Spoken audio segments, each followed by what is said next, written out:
সুপ্রিয় শিক্ষার্থীবৃন্দ, আসসালামু আলাইকুম। আশা রাখি তোমরা সবাই ভালো আছো এবং নিরাপদে আছো। বঙ্গবন্ধু শেখ মুজিব একাডেমি কর্তৃক পরিচালিত অনলাইন ক্লাসের পক্ষ থেকে তোমাদের সবাইকে শুভেচ্ছা ও স্বাগতম। আজকে আমি রসায়ন প্রথম পত্রের দ্বিতীয় অধ্যায় অর্থাৎ গুণগত রসায়নের একটি টপিক নিয়ে আলোচনা করব। টপিকটি হলো ইলেকট্রন বিন্যাসের সাধারণ নিয়মের ব্যতিক্রম। আমরা এর আগে যে ইলেকট্রন বিন্যাস সমূহ দেখেছিলাম সেটা আব্বাও নীতি অনুসারে দেখেছিলাম, কিন্তু কিছু কিছু ক্ষেত্রে এই নিয়মের ব্যতিক্রম ঘটে এবং এই ব্যতিক্রমেরও সুনির্দিষ্ট কারণ আছে, সেটা নিয়ে আমি আজকে আলোচনা করব।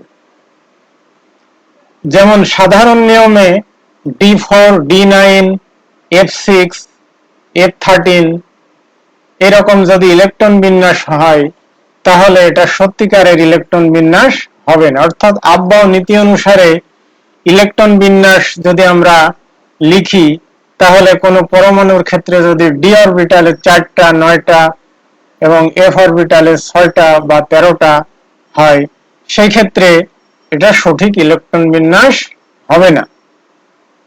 তাহলে কোনটা সঠিক হবে? সেই ক্ষেত্রে নিকটবর্তী অরবিটাল হতে সাধারণত এস অরবিটাল, আসলে এস অরবিটাল হতেই আসে, অন্য কোন অরবিটাল হতে আসে না।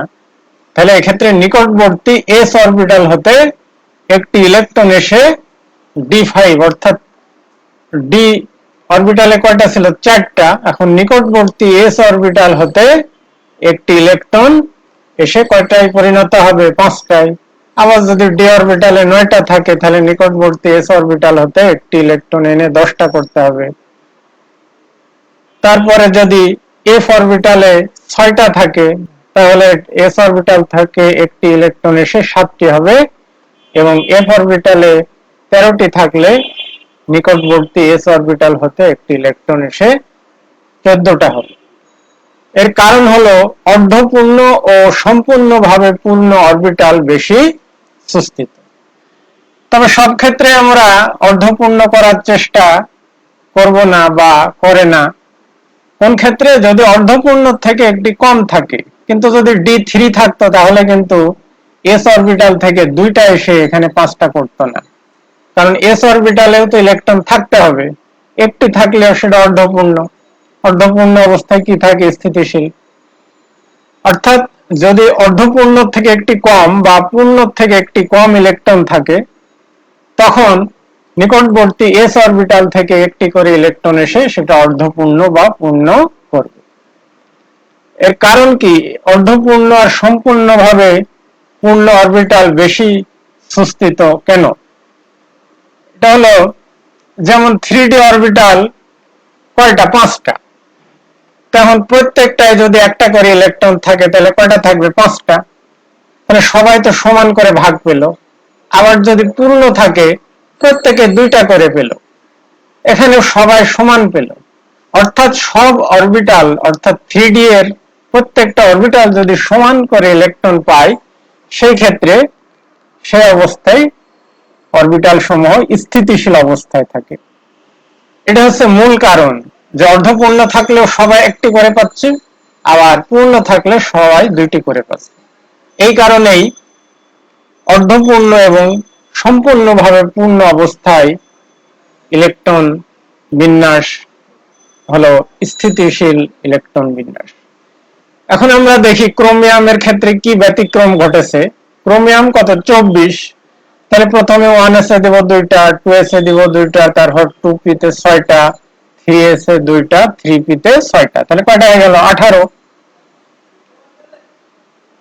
আর কয়টা দরকার? 6টা। তাহলে 3p এর পরে তো যাবে কোথায়?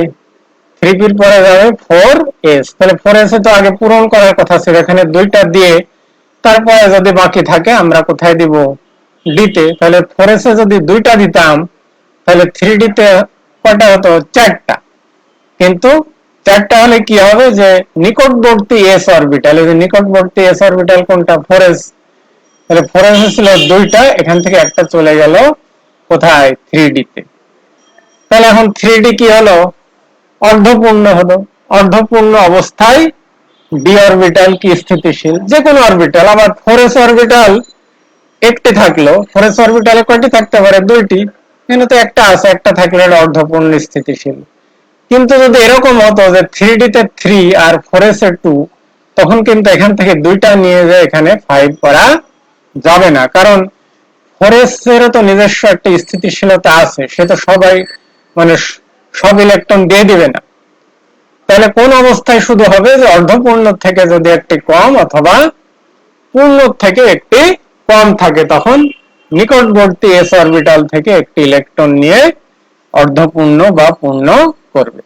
একইভাবে কপারের ক্ষেত্রে এখানে 4s এর 2 হওয়ার কথা ছিল, তারপরে 3d তে 9, কিন্তু এখান থেকে একটা ইলেকট্রন নিয়ে এখানে কত করা হয়েছে, 10। তাহলে আজকের আলোচনা এখানেই শেষ করলাম। এই ক্লাসে উপস্থিত থাকার জন্য তোমাদের সবাইকে অনেক ধন্যবাদ।